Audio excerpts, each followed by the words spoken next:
Hello students, my name है Akash Kohli and welcome back my channel Kohli science classes.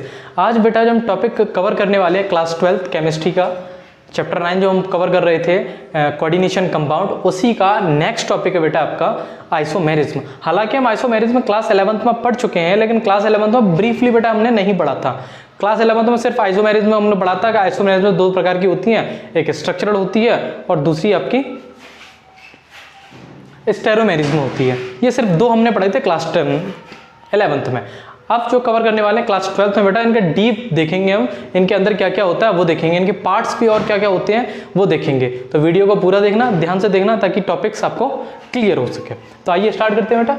और एक और बात बेटा, अगर इससे पहले के पार्ट आपने नहीं देखे हैं तो ऊपर आई बटन दे रखा है, उसमें आपको लिंक मिल जाएंगे, पूरी प्लेलिस्ट दे दूंगा, वहां जाकर आप देख सकते हैं। नहीं तो वहां ऊपर अगर आई बटन आपको शो आउट नहीं हो रहा होगा, वैसे तो आई बटन शो आउट होता है सबको, नहीं हो रहा होगा तो लिंक डिस्क्रिप्शन में दे रखे हैं बेटा। तीनों चारों पार्ट के जितने भी पार्ट्स अभी तक मैं बना चुका हूँ, सभी पार्ट्स के लिंक आपको डिस्क्रिप्शन में मिल जाएंगे। आप जाइए, लिंक देखिए, पहले वो वाले टॉपिक देख लीजिए, आप कवर कर लीजिए, क्योंकि स्टार्टिंग से टॉपिक है बेटा, वो स्टार्टिंग से आप कवर करते जाओगे तो ये टॉपिक आपको आसानी से समझ में आ जाएगा। तो आइए स्टार्ट करते हैं टॉपिक 9.4 बेटा। टॉपिक से आपका आइसोमेरिज्म। आइसोमेरिज्म को हम कवर करेंगे, isomerism and coordination compound, heading 9.4 है, एनसीईआरटी में आपकी देख लीजिएगा। पेज नंबर मैं नहीं बता सकता क्योंकि मेरी बुक के अकॉर्डिंग पेज नंबर कुछ और हो सकते हैं, आपकी नहीं होगी तो आपके अकॉर्डिंग कुछ और हो सकते हैं।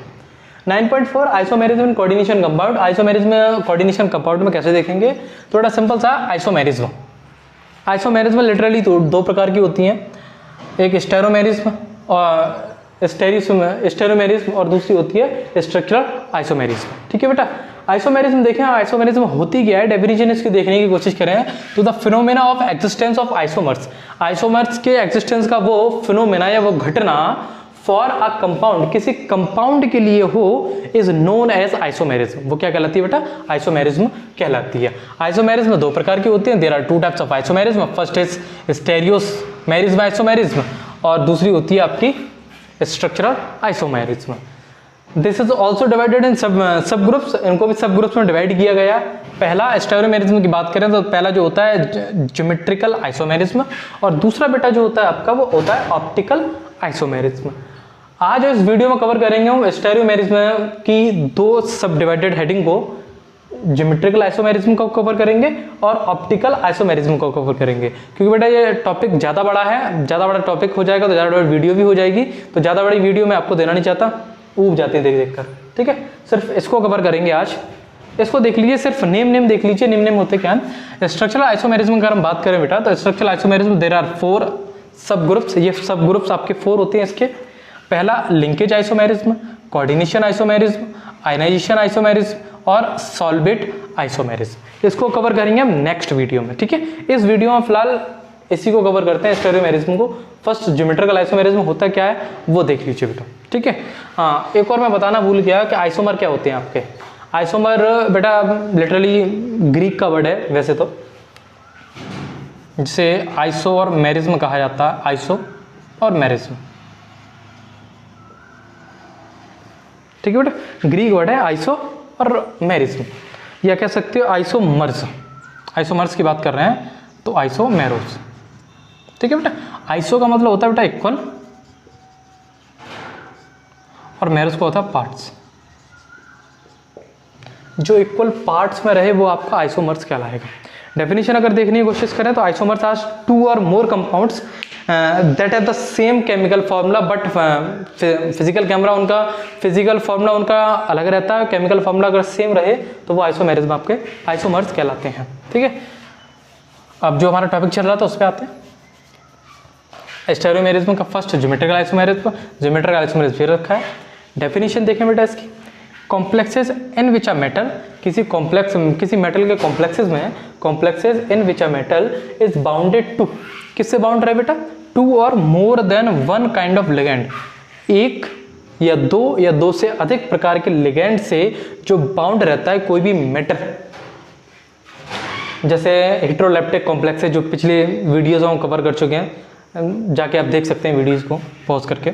हेटेरोलेप्टिक कॉम्प्लेक्सेस, हेटेरोलेप्टिक दो तरह के बेटा कॉम्प्लेक्सेस मैंने पढ़ाए थे, एक होमोलेप्टिक कॉम्प्लेक्सेस था और एक हेटेरोलेप्टिक कॉम्प्लेक्सेस। होमोइलेक्टिव आपके वो होता है बेटा जो one kind of same kind के एक तरह से कॉम्प्लेक्सेस चलते हैं, सेम काइंड के लिगेंड्स जो चलते हैं उसमें आपका होमोइलेक्ट्रिक कहलाता है। लिगेंड्स एक से ज़्यादा हो जाएं या अलग अलग प्रकार के हो जाएं वो कॉम्प्लेक्सेस कहलाते हैं आपके हेटेरोइलेक्ट्रिक कॉम्प्लेक्सेस।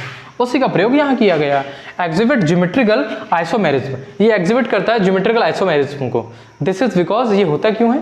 दिस इज बिकॉज, ये इसलिए होता है क्योंकि different possible geometric arrangement, different possible geometrical जो अरेंजमेंट होते हैं वो पॉसिबल हो जाते हैं लिगेंड से, इसलिए इसको हम ज्योमेट्रिकल आइसोमेरिज्म में रखते हैं। यानी कि जरूरी नहीं है एक तरह की ज्योमेट्री बने, बहुत से प्रकार की ज्योमेट्री भी बन सकती है। इसकी बात करें बेटा, एग्जाम्पल मैंने लिख रखा है तो एग्जाम्पल देख लीजिए कि एग्जाम्पल सिंपल सा है, ये दो लिगेंड दे रखे हैं और दो और अदर कॉम्प्लेक्सेस दे रखे हैं, ठीक है, या इनको भी और कह सकते हो। एग्जाम्पल के तौर पर जो एनसीईआरटी में लिया गया है वो ये लिया गया है बेटा, Cl NH3 और देखिए बेटा एनसीईआरटी के बुक में जो दे रखा है आपका, एनसीईआरटी बुक में जो दे रखा है वो एग्जाम्पल यहाँ लिगेंड जो लिखी हुई होती है आपके XX और LL, इसकी जगह मैंने आपको जो एनसीईआरटी एग्जाम्पल दे रखे हैं उनके हिसाब से मैंने यहाँ वैल्यूज पुट कर दी है। इसकी बात करें बेटा सिस और ट्रांस की कंडीशन, सिस और ट्रांस की कंडीशन क्लास 11 आप अच्छे से कवर कर चुके हैं, फिर भी देख लीजिए। यहाँ दो या दो नहीं तो यहाँ सिंपल सा कह सकते हैं हम, सेम साइड पर अगर दो लिगेंड प्रेजेंट हैं या सेम साइड पर एक जैसे लिगेंड अगर प्रेजेंट हैं तो वहाँ कंडीशन लगेगी सिस की। पहली डेफिनेशन ये हो गई। दूसरी डेफिनेशन ये होती है बेटा, दूसरी डेफिनेशन ये हो जाएगी आपकी कि अगर 90 डिग्री का एंगल बने दोनों लिगेंड्स के बीच में तो वहाँ कंडीशन लग जाएगी आपकी सिस की। ट्रांस की कंडीशन कब लगेगी बेटा? ट्रांस की कंडीशन जब लगेगी जब जो लिगेंड्स हैं जहां एक साइड पर आ रहे थे यहां अपोजिट साइड पर आ जाए, यानी कि एक लिगेंड ये रहा, इसकी अपोजिट डायरेक्शन एक लिगेंड ये रहा, एक लिगेंड ये रहा, इसकी अपोजिट डायरेक्शन एक लिगेंड ये रहा। अगर इसे ना देखें हम तो सिंपल सा ये देख लें कि जो लिगेंड लाइन बनकर आ रही है, जो अपोजिट साइड में जो बन रहे हैं एक दूसरे के, वहां कितने डिग्री का एंगल बने? 180 डिग्री का एंगल बने। 180 डिग्री का जो एंगल बनाएंगे तब कंडीशन कैसी लगेगी बेटा? ट्रांस की कंडीशन आपकी लगेगी। ट्रांस की कंडीशन लगेगी तो नेक्स्ट ज्योमेट्रिकल आइसोमेरिज्म हम कवर कर चुके हैं। नेक्स्ट जो बात करेंगे बेटा ऑप्टिकल आइसोमेरिज्म, तो इसे मैं रफ करता हूं, उसके बाद आप देखिएगा ऑप्टिकल आइसोमेरिज्म। ठीक है बेटा, रफ कर रहा हूं इसे।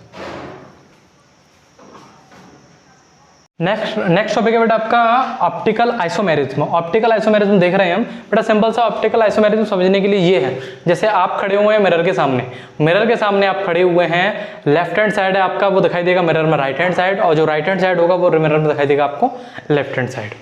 ठीक है बेटा, सिंपल सा यही इसकी डेफिनेशन है। Optical isomerism, optical isomers are mirror images. Optical isomers में अगर मिरर इमेजेस अपने आप को